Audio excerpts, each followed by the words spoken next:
You put something out into the world. It could be a creative project, a new idea at work, or simply expressing an opinion online. And then it happens. Someone disagrees. Someone criticizes. Someone leaves a negative comment. Or perhaps it's not even direct criticism, but just the pervasive feeling that others are judging you, talking about you, or don't approve of your choices. How do you react? Does your stomach clench? Do you feel a flush of anger or embarrassment? Do you immediately start questioning yourself, replaying the words in your head? Do you find yourself changing your behavior, your appearance, or even your goals just to avoid potential disapproval from others? Caring what other people think is a fundamental part of being human. We are social creatures, and for most of history, belonging to a group was essential for survival. But in the modern world, this deep-seated need for social approval can become a major source of stress, anxiety, and prevent us from living authentically. We become overly sensitive to criticism, terrified of judgment, and constantly seek external validation, often at the expense of our own well-being and true desires. It feels like a weakness, doesn't it? Like you should just have thicker skin or not care so much. But what if understanding why we are so sensitive to external opinions, from a psychological perspective, can give us compassion for ourselves? And what if ancient and modern philosophy can offer powerful frameworks for building inner resilience and basing our self-worth on something far more stable than the ever-shifting opinions of others? That's what we're going to explore today. We'll dive into what psychology tells us about the deep psychological roots of why criticism hurts so much and why we crave approval, then turn to philosophical wisdom, particularly from the Stoics and Existentialists, and figures like Socrates, for potent ways to reframe external opinion and build a strong inner core. By the end, you'll have a clearer understanding of this challenge and practical insights for navigating the often turbulent waters of other people's thoughts about you. Let's start by looking at the psychology of why criticism and external opinions have such power over us. From an evolutionary perspective, our brains are wired for social connection. Being accepted by the tribe meant safety, resources, and reproduction. Being ostracized often meant death. This deep-seated need for belonging makes us highly attuned to social cues, signals of approval or disapproval. A harsh word or a disapproving look can trigger the same ancient threat detection system in our brain that once responded to physical danger. It activates the stress response because, on a primal level, disagreement or criticism can feel like a threat to our social survival. Psychologists talk about the need for social validation. We internalize feedback from others to form our self-concept and gauge our social standing. While healthy validation is important, an over-reliance on external approval means our self-worth becomes fragile, dependent on the opinions of others rather than a stable internal sense of value. This is sometimes called having an external locus of control when it comes to self-esteem. Our negativity bias also plays a significant role. Just as we focus on potential threats and uncertainty, we tend to give more weight to negative feedback than positive feedback. You might receive 10 compliments and 1 criticism, but the criticism is the one that sticks, replays in your mind, and causes distress. It feels more significant, even if it's not. Furthermore, psychological research on conformity and social influence demonstrates how readily we can be swayed by group opinions, even when they contradict our own perceptions or values. The desire to fit in, to be liked, can override our rational judgment and lead us to suppress our true selves or adopt behaviors that don't align with who we want to be. Sometimes, our past experiences, like childhood criticism or rejection, can make us hypersensitive to disapproval in adulthood, creating a psychological vulnerability. We might anticipate criticism even when it's not present, or interpret neutral feedback negatively. So, psychology helps us understand the deep-seated reasons, the evolutionary wiring, the need for validation, the cognitive biases, the impact of past experience, that make external opinions feel so powerful and criticism so painful. It explains why we have this reaction, giving us a framework for self-compassion.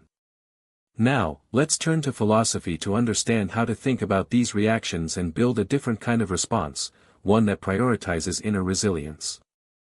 Philosophers have long pondered where true value lies and how to achieve a stable sense of self independent of the fickle external world. They ask fundamental questions about what truly contributes to a good and meaningful life. Perhaps the most direct challenge to the power of external opinion comes from the Stoics. As we touched upon before, Stoicism teaches us to distinguish sharply between what is within our control, our thoughts, judgments, intentions, actions, and what is not, everything else, including other people's opinions, reputation, external events. For a Stoic, placing your sense of worth or happiness on something outside your control, like the opinions of others, is a fundamental error that leads to suffering.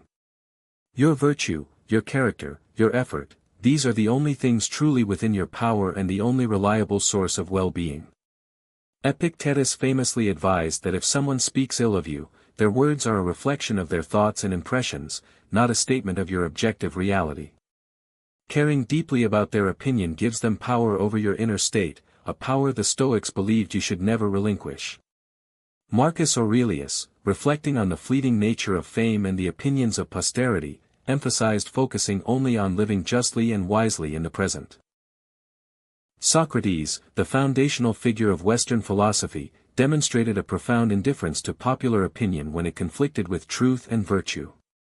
His focus was on self-knowledge, know thyself, and living a life of integrity based on reason and ethical principles, even if it meant being unpopular, criticized, or ultimately condemned by the majority.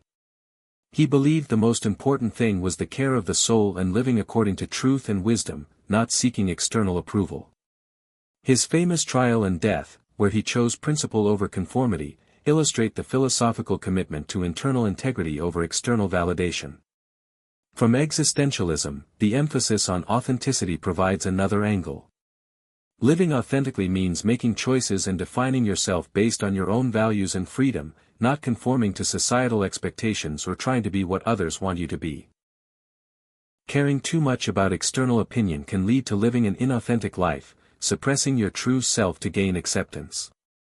This is sometimes called living in bad faith, Sartre, denying your freedom and responsibility by pretending you have to be a certain way because of external pressure.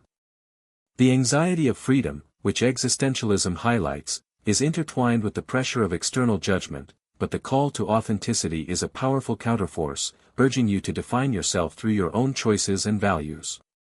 These philosophical perspectives, while different in their specifics, all converge on a powerful idea: while external opinion exists and social connection is natural, true value, stability, and well-being are cultivated internally. They advise us to base our self-worth and guide our actions on something far more reliable than the approval or disapproval of others. This is where the integration of psychology and philosophy provides a complete approach. Psychology gives us the deep understanding of why we are vulnerable, the automatic reactions, the biases, the ingrained needs. This understanding fosters self-compassion and helps us recognize the patterns.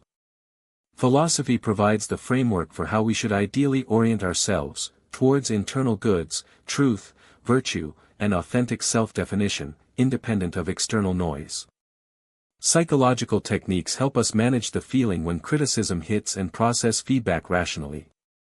Philosophical insights provide the reason and the goal for doing so, building an inner citadel that external opinions cannot breach. So, how do we practically apply this combined understanding to deal with criticism and external opinions in a healthier way? First, from a psychological standpoint, cultivate awareness and self-compassion. When you feel hurt by criticism or tempted to seek validation, notice the feeling without judgment. Understand that this sensitivity is a natural part of being human with evolutionary roots. Don't beat yourself up for caring, acknowledge the feeling. Next, practice psychological filtering of feedback. Not all criticism is equal. Develop the ability to differentiate between constructive criticism, which is specific, actionable, and intended to help, and destructive criticism, which is vague, overly negative, personal, or malicious. This requires evaluating the source, the content, and the intention behind the feedback, rather than just reacting to the negative feeling it triggers. Now, apply the philosophical resilience. Consciously activate the Stoic principle: is this opinion within my control? No. Redirect your focus to what is within your control, your judgment of the opinion, your response, your continued effort, your character. Practice premeditatio malorum, premeditation of future troubles. Not to worry, but to mentally prepare yourself for the possibility of criticism or disapproval, so you are not blindsided when it comes to your work or choices. If you anticipate potential criticism, it loses some of its power to shock.